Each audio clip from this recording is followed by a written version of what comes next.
Mi padre es una silla. El título no miente. Mi papá es una silla. Para ser más específicos, es una silla de salón de color naranja brillante totalmente tapizada. Del tipo con patas de madera que encontrarías en cualquier traje de 3 piezas de los años 70. Es bastante cómodo, a decir verdad. Un poco abultado en algunas partes, pero su acolchado es suave. También es cálido. Siempre está caliente. También está el revelador Beatum, Beatum, Beatum que sale de su cojín de la espalda. Un ritmo constante en mis lumbares que me recuerda que no estoy sentado en una silla cualquiera. No siempre fue una silla. Hasta el año pasado era Kevin el contable. Tenía 51 años, un poco de sobrepeso y, en general, parecía disfrutar de la vida como un ser humano. Estaba casado con mamá. Todavía lo está, pero, bueno, como puedes imaginar, ahora es un poco complicado. Al principio fue divertido. Un día llegó a casa del trabajo y se sentó en un rincón del salón. Cuando le preguntábamos por qué se sentaba en el suelo y no en el sofá de cuero crema de $4,000, se limitaba a sonreír y a decir que, aquí se siente bien. Dejó de tener gracia la mañana en que no fue a trabajar. Resulta que no había dormido la noche anterior. Había estado viendo una película con mamá pero no se había ido con ella a la cama. Ella le dejó sentado en su sitio, sin sospechar la mentira de, no estoy cansado, me levantaré un poco más tarde. Tanto ella como yo le rogamos que se levantara pero él se negó a moverse. Llamó al trabajo para decir que estaba enfermo, todo el asunto. Se pasó el día sentado en el suelo en su rincón. Le preguntábamos qué le pasaba, por qué no se levantaba más que para ir al baño, y él seguía diciendo, no, no, esto está bien. Mamá llamó al médico hacia el tercer día de esto. Había dejado de comer y beber. También dejó de levantarse para ir al baño. Sorprendentemente, sin embargo, no hubo tantos, accidentes, como se podría pensar. Una vez que permitió que lo último de la comida y la bebida saliera de él, pareció dejar de venir. Tampoco oímos su barriga gruñir a pesar de haber pasado un día y medio sin comer. El médico no le encontraba sentido. Su primera conjetura fue que era psicosomático, pero eso no explicaría la ausencia de actividad digestiva expuesta por el estetoscopio. Dijeron que volverían a tomar algunas muestras de sangre en unos días después de ponerse en contacto con algunos colegas. Desafortunadamente, como dije, esto fue el año pasado. 2020, nunca volvimos a tener noticias del médico gracias al virus que no debe ser nombrado. Supongo que, un tipo con problemas de tripa que se niega a moverse, está en la lista de prioridades durante una pandemia mundial.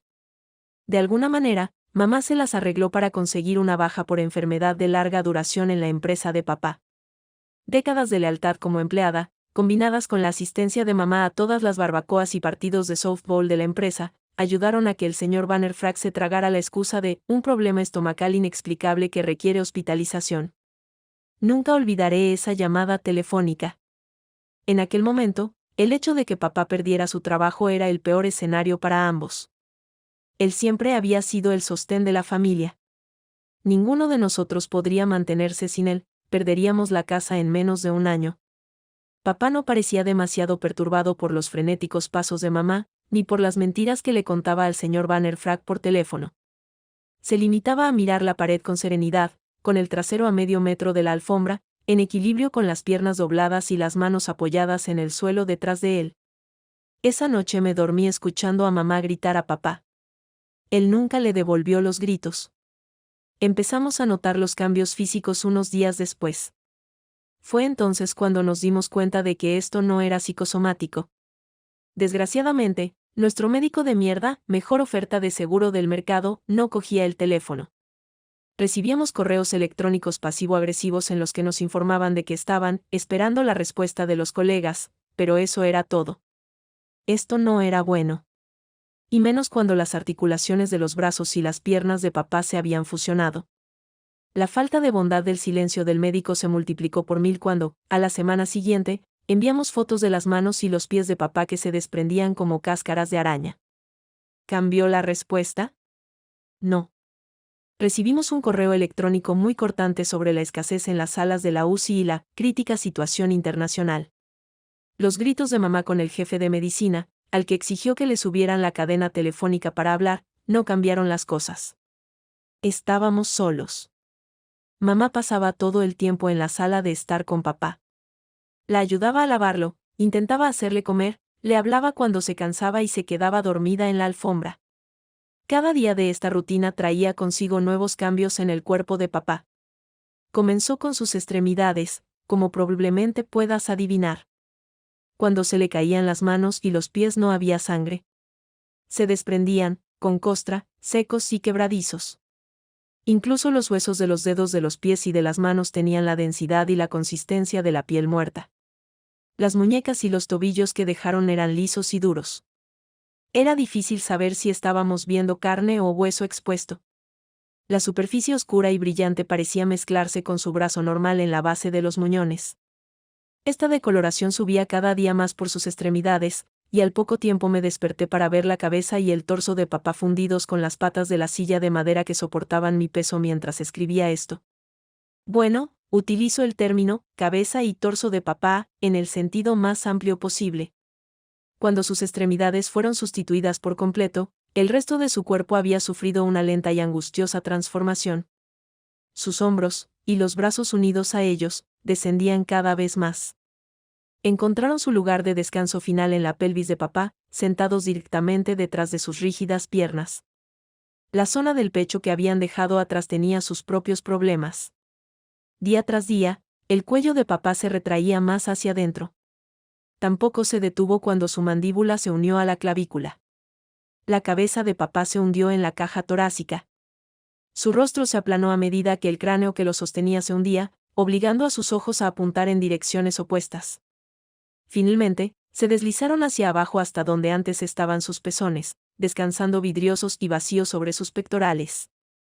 Sin embargo, el cambio no fue lo suficientemente rápido como para romper su mandíbula. En su lugar, se dobló hacia afuera, extendiendo sus bisagras a lo largo del amplio pecho de papá. Cada mañana encontraba a mamá sollozando sobre un nuevo trozo innecesario de sí mismo que él había desechado. El pelo, las orejas, la nariz, su yudmem. Su cosita, todos ellos se desprendían y se hacían polvo en sus manos. Perdió la capacidad de hablar mientras su cabeza se retiraba. Aunque no es sorprendente, ¿verdad? Dejó claras sus intenciones antes de irse. Las últimas palabras que me dijo. No llores, soy silla, siempre fui silla, feliz como silla. Esa fue la peor parte, creo. Saber que, sea lo que le estaba pasando a papá, no se estaba resistiendo. Que cuando tuvo ese impulso inicial de sentarse en el rincón y no levantarse, no luchó contra él. Que era feliz así. La implicación es que cuando era humano, cuando era padre y marido y contable, no lo era. Lamentablemente, todavía no sé por qué o cómo papá se convirtió en una silla. No publiqué ninguna foto. Mamá no me dejó, no quería la vergüenza. Quería mantener la dignidad de papá intacta. La cosa es que yo estaba de acuerdo con ella y en cierto modo todavía lo estoy. Me alegro de no haber ido a las reuniones sociales con fotos de papá en varias etapas de su viaje. La tentación era ver si alguien podía ayudar. Sin embargo, nadie podría hacerlo, ¿verdad? Papá se habría convertido en otro monstruo del circo de Internet. He investigado e indagado lo suficiente a lo largo de los meses para saber que, sea lo que le haya pasado a papá, es el único. Bueno, casi el único.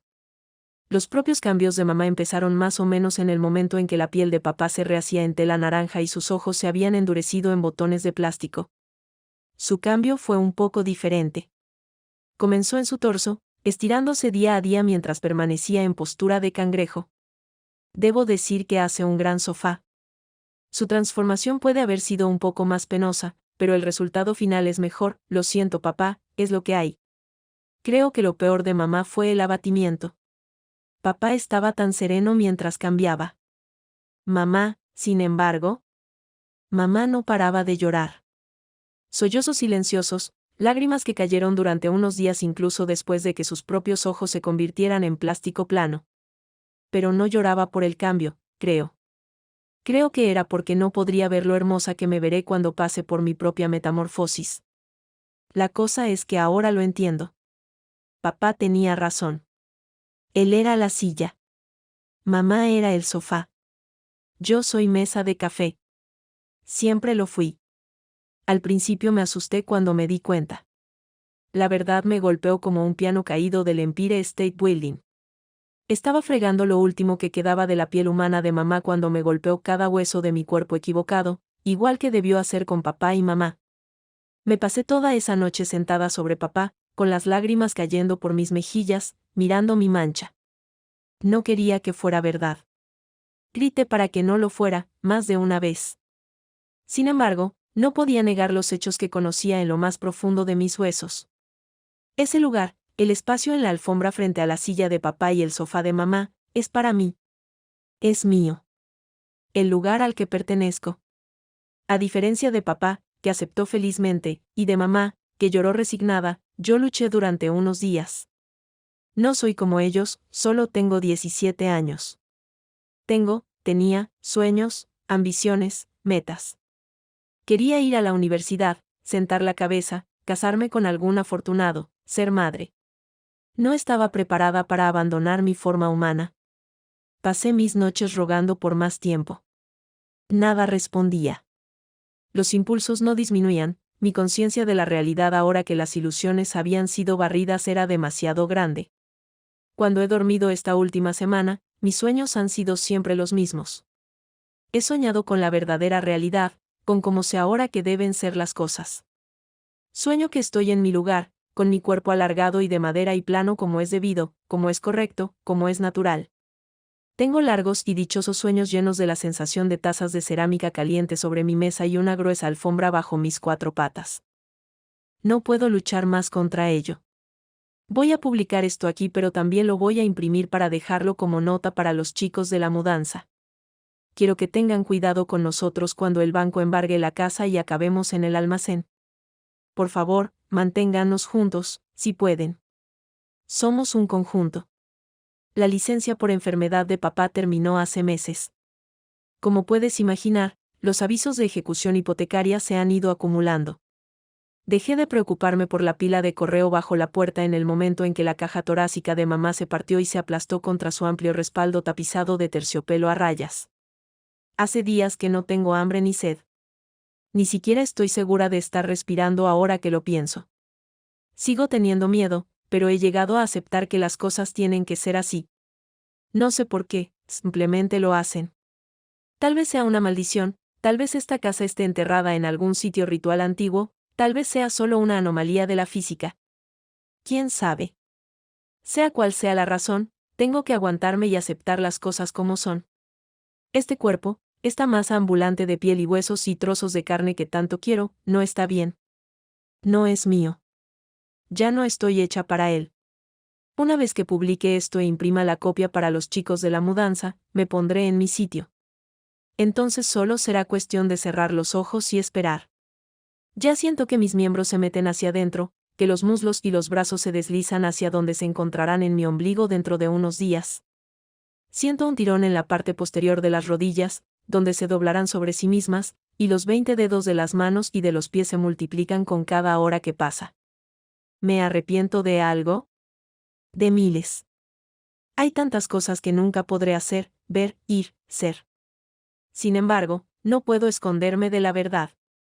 Ya no. Soy una mesa de café.